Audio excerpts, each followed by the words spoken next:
wasiirka amniga Jubbaland ayaa markii ugu horeysay ka hadlay sidii uu uga baxsaday xabsigii uu ku xidhnaa iyo dhaqdhaqaaqyada ciidan ee ka socda gobolka Gedo. Farxaan Maxamed Xuseen hayno soo koobo.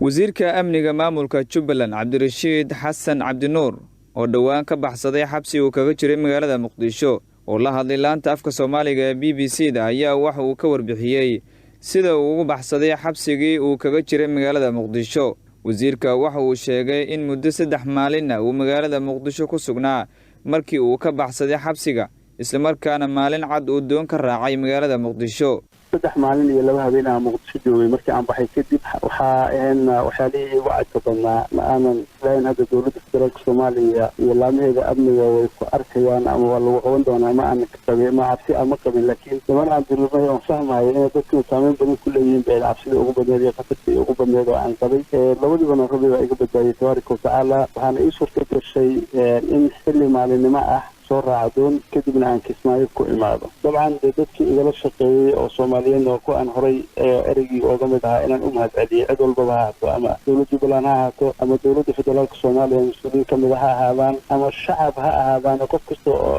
ay ka mid yihiin hataa qolada doonta faahfaahid darawlinta oo doonta lagu waday qof kasta oo shacab Soomaaliyeed oo barnaamijka igala qayb qaatay mustawa kasta ha lahaado oo mahadcelinaya. sidoo kale wasiirka waxa uu sheegay in qaybo ka mid ah magaalada Balad Xaawo ku sugan yahay halkaasina uu tagay sidii uu dib habeen ugu sameyn lahaa ciidamada taabacsan maamulka Jubbaland sida uu hadalka u dhigay. صح هذا مجال بالحاول كسوان أنا كسوان لبعض أيضا واحد جلس لجوا مركز أيضا وحدث دولة فدراليسي كقهر إما تصنع جدًا أيضا دولة دولة الصومالية جبلان أولياء أو دراويشة وجديد كودي يطلب كودي هاي استأسكول سوان لكن هذا ما أنت لبعرف تكرد أو كردوان لا أيضا أذكرت منه يا أيضا كدولة فدرالية الصومالية من دولة دولة هستوى وحال ضلنا ودليهين حل علينا الليهين مركو أغلى السليم عشقينا لكن هذا أغلى يعطيها واحد مدامات متكدوا منه كجرو مجال Balad Xaawo iyo gaar ahaan gobolka Galgaduud ka mid ah doolo luuq iyo ama gobolka Jubbaland baan dhaho walaal ciidanka magaalada jooga ciidanka tayo wanaagsan kana qalab wanaagsan baa aniga gacanta igu jiro oo iga amar qaadanayo oo dowladda Jubbaland ay leedahay anigu aan xukumo marka kuwa kale oo hadii aan dareemo in ay dowladda Soomaaliya sax in xabsi ugu hayaan oo Jubbaland shacabkeeda iyo nidaamkii ay dadku sameeyeen ay burburiyaan inay israafiyaan oo dagaalamaan waa wax iman karo waxaan waa dagaal in isku qofna oo wanaagsaneyn dadka aniga raadinayo waxaan joogaa dadka Soomaaliya waxaan joogaa Balad Xaawo dal oo lama socdo talada dadkan dhinac kala hanaya qofkii aniga qabanayo ama shaqsiga si gaar ah isaabsanayna waa soo dhow walaal kale welcome. degmooyinka gobolka Gedo ayaa waxa inta badan la wareegay ciidamo ka tirsan kuwa dawladda Soomaaliya kuwaasi oo maalmihii dambe ay ku daabuleysay gobolkaasi iyadoona degmada Balad Xaawo ay ku wada sugan yihiin ciidamo kala taabacsan maamulka Jubbaland iyo dawladda dhexe ee Soomaaliya.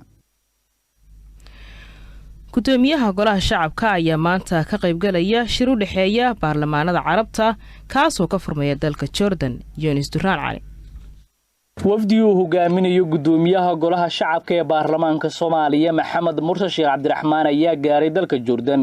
Maxamed Mursal iyo xildhibaano ka tirsan golaha shacabka ayaa dalkaas uga qayb galayo shirka degdega ah oo ay maanta yeelanayaan midowga baarlamaanada adduunka qaybtiisa Carabta taasoo looga hadli doono heshiiska qarniga dhawaan oo saxiixay madaxweynaha dalka Mareykanka ka oo lagu aqoonsanayay caasimadda Israa'iil inay tahay magaalada barakeysan ee Qudus ee dhulka Falastiin.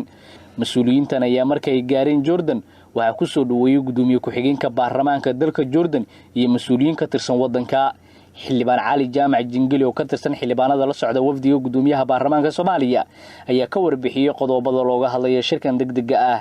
arrintan uu ku dhaqaaqay madaxweynaha Mareykanka ayaa waxa aad u cambaareeyay wadamo badan oo Islaama.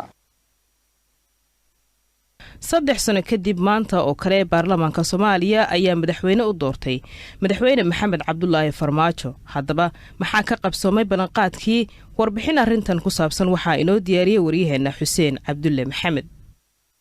hawl aad u fiican ayaa dadka Soomaaliyeed soo qabteen wadadii dimuqraadiyadda ayaan soo qaadnay. waxaan rabaa inaan halkaan uga hambalyeeyo walaalkay Maxamed Farmaajo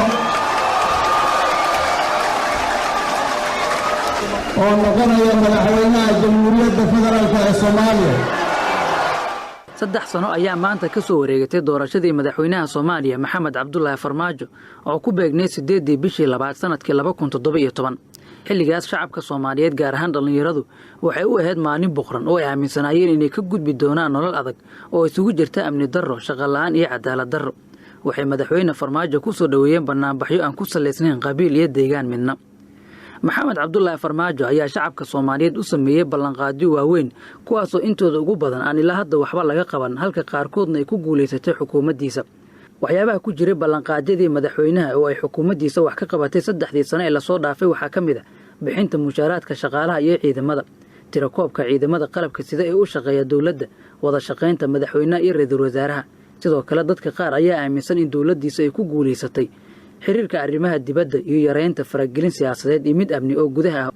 waxyaabaha uu ballan qaaday madaxweyne Farmaajo isla markaana uu ku guuldareysay inuu wax ka qabto 3 sano ee la soo dhaafayna waxaa ka mid ah la dagaalanka al-shabaab oo uu sheegay in 2 sano oo dalka uga saari doono musuqmaasuqa, cadaalad darrada, joojinta safarada dibadda ah, wadahadallada Soomaaliya iyo Somaliland, qabyaatirka dastuurka, wada shaqaynta dawladda dhexe iyo maamul goboleedyada, iyo inuusan xiri doonin wadooyinka shacabkana lagu caburin doonin awoodda dawladnimada.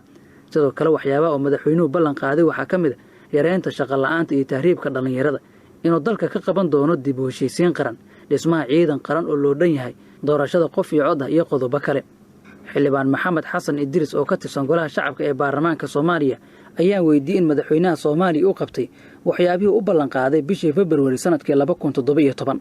hal ka mid ah oo fuliyay ma jirto runtii marka laga hadlayo bedelkeeda wuxuu fuliyay opposite-ka baarlamaanka ayuu fuliyay dawlad goboleedyadii iyo dawladda federaalka intii la yeelay oo haystay waqtiga la soo geliyay inuu kala dhantaalo gabi ahaanba ummadda Soomaaliyeed inuu dareen kala geliyay deegaamo qaar hadda ay dagaal ka socdaan kuwa badan ay soo kala go'een dawlad goboleedyada gabi ahaanba uu soo kala siisiibay inta kale dhiman hadda 7 bilood u hartay oo naf iyo maalba ag dhigay inuu kala siibo.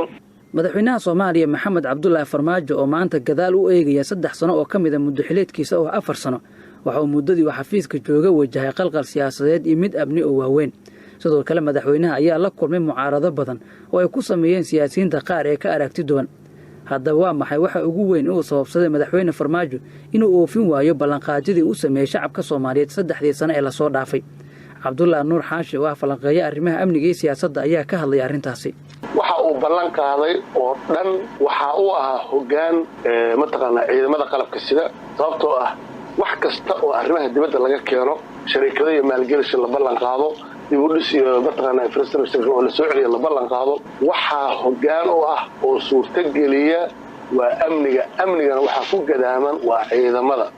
anigu waxaan isleeyahay qalabkii koowaad oo dhowr jeer waa sheegay uu sameeyay madaxweyne Maxamed Cabdullaahi Farmaajo 3 taliya ciidan ugu horeeyay ayaa waxay yiraahdeen isticmaaleen ereyga ah ciidamadii 20 ama 30 kun ka badnaa ee uu isticmaali lahaa ee dalka la aadi lahaa. waxay ku tilmaameen ciidamo beeleed ee joogay magaalada Muqdisho. mar haday ciidankii wax u qaban lahaa madaxweynaha iyo hadafkiisa fulin lahaa ay taliyayaashiisii inay ciidamo beeleed ku tilmaameen oo inaan la qalabeynin ay ka shaqeeyeen, waxaa halkaas ku garbabeelay oo ku laga beelay oo ku gacmo beelay hadafkii ujeedadii dalka uu lahaa inuu gaarsiiyo madaxweynuhu. waxaa jira kumanaan qof oo isugu jira siyaasiyiin iyo shacab oo qaba aragti ah in madaxweynaha Soomaaliya Maxamed Cabdullaahi Farmaajo uu wax badan ka qabtay waxyaabihii u ballan qaaday muddadii uu xafiiska joogay. kuwa dhimanna uu haysto fursad uu ku dhameyn karo, laakiin uu u baahan yahay taageerada shacabka iyo garab istaaga dadka Soomaaliyeed. Cabduqaadir Maxamed Cali Karar oo ah aqoon-yahan arrimaha siyaasadda ka faalooda ayaa ka mid ah dadka aaminsan in madaxweyne Farmaajo uu guulo waaweyn ka gaaray waxyaabihii uu ballan qaaday muddadii uu xilka hayay. wuxuu ku guuleystay oo maaragtay 3 sano ku qabtay oo maaragtay la dhihi karaa waxa koow ka ah yani dib u dhiska ciidanka xoogga dalka Soomaaliya ama ciidamada qalabka sida guud ahaan. madaxweynaha wuxuu yani ku guuleystay la shaqaynta yani xukuumadda. tan kale wuxuu ku guuleystay madaxweynaha jamhuuriyadda dib u habeynta shaqaalaha dawladda, yani mushaar bixinta oo maaragtay 25 bisha ilaa 1 bisha inay helaan. caalamka saameyn guduhu ku lahaa jiray dalka. yani iska dhaaf maaragtay caalamka marka laga leeyahay saameynta inta nagu leh waxaa kamid ahaa saraakiil oo maaragtay dawladaha dariska oo Itoobiya wixii lamid ah maaragtay golaha wasiirada soo xaadiri jiray oo yani shirarka madaxweynaha safarada caalamka la leeyahay soo xaadiri jiray. hadda alxamdulillah maba laga yaqaano dawladda Soomaaliya dawlad khiyaar leh oo banaanka taagan waaye. Maxamed Cabdullaahi Farmaajo oo 58 sano jir ah waxaa muddaxileedkiisa ka dhiman 1 sano ma waxay muddadaasi noqon doontaa inuu ka tago dhallinyaro hankoodii uu jabay iyo shacab aan aamini doonin hadallada ololaha musharaxiinta mise madaxweynuhu wuxuu ka dhabeyn doonaa bannaanbaxyadii ay bulshada isbuurteen ee lagu soo dhaweeyay doorashadii sanadkii 2017 waxay su'aalahaasi ka dhex guuxayaan qulubta malaayiin Soomaali ah oo 30 sano marti u ah dhiig daadanaya musuqmaasuq cadaalad darro iyo shaqo la'aan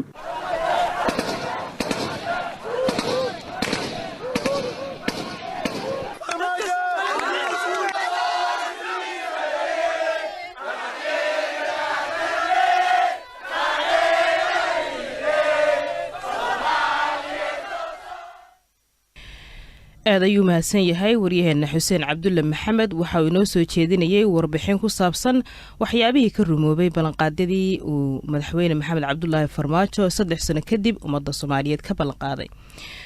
safiirka Mareykanka u jooga Soomaaliya Donald Yamamoto ayaa la sheegay inuu maalgeliyo danaha siyaasadeed ee madaxweyne Farmaajo. Maslax Abuukar Xaaji ayaa inoo soo koobaya. warbixin uu daabacay wargeyska Washington Examiner oo ka mid ah wargeysyada waaweyn ee ka soo baxa dalka Mareykanka ayaa waxaa ciwaan looga dhigay safiirka Mareykanka ee Soomaaliya waxaa Soomaaliya uu ku lumiyay $1 bilyan welina waxa uu maalgelinayaa inqilaab siyaasadeed oo ka dhaca Soomaaliya. gelitaanka Soomaaliya ee safiirka cusub ee dhawaan dawladda Mareykanka ay soo magacaawday Donald Yamamoto ayaa wargeyskan waxa uu ku sheegay inay ahayd fursad Soomaaliya soo martay balse sida ay hadda wax u socdaan aysan dadka inta badan ku qanacsaneen. Yamamoto ayaa waxaa horay uu safiiro uga soo noqday Ethiopia, Djibouti iyo Eritrea sidoo kalena ku-xigeenka kaaliyaha xoghayaha arrimaha dibadda ee arrimaha Afrika ayuu soo noqday. Yamamoto waxaa la sheegay inuu qorsheeyay istaraatiijiyad geeska Afrika oo mudnaanta koowaad uu ku siinayo isdhexgalka gobolka iyo dhismaha dawlad Soomaaliyeed oo loo dhan yahay. balse waxaa muuqata in dhammaan hadafyadaasi ay yihiin kuwa u baahan waqti dheer inkastoo Yamamoto wargeyskan uu ku eedeynayo in uu maalgeliyay istaraatiijiyadan oo $1 bilyan ay ku baxday isla markaana si daacad ah uusan u qiimeyn sida howlihiisa uu qabanayo. inkasta oo isdhexgalka gobolka uu sii kordhayo haddana dadaalada lagu xasilinayo Soomaaliya ayaa lagu guuldareystay intooda badan. Yamamoto wuxuu si hufan u noqday nin qamaar ciyaaraya oo wareegga ugu dambeeya rajo ka qaba inuu ku guuleysto sida wargeyska uu qorayo. nasiib darase canshuur bixiyaasha Mareykanka qasaarahaas hadda uu gaarsiiyay Donald Yamamoto ee $1 bilyan ah wax badan ayay iska weydiinayaan iyaga oo walaac hor leh qaba. tallaabooyin dhawaan loo qaaday dhinaca dimuqraadiyadda oo ku saabsan in doorashooyin lagu qabto gudaha dalka Soomaaliya ayaa natiijo aysan ku farxin beesha caalamka ay ka soo baxday.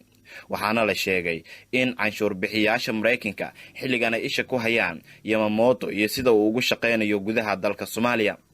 madaxweynaha Soomaaliya Mudane Maxamed Cabdullaahi Farmaajo ayaa sidoo kale wargeyskan waxa uu ku tilmaamay inuu ku guuleystay doorashadii 2017 dadka rajo badan ay ka qabeen laakiin doorashadiisii kadib waxa uu u muuqdaa in uusan ku dhaqmin waxyaabo horay uga dhawaajinayay oo ku saabsan dimuqraadiyadda waxaana uu u adeegsanayaa lacagta gargaarka Mareykanka arrimihiisa siyaasadda ee gaar ahaaneed taasi oo aan la aqbali karin ayuu yiri.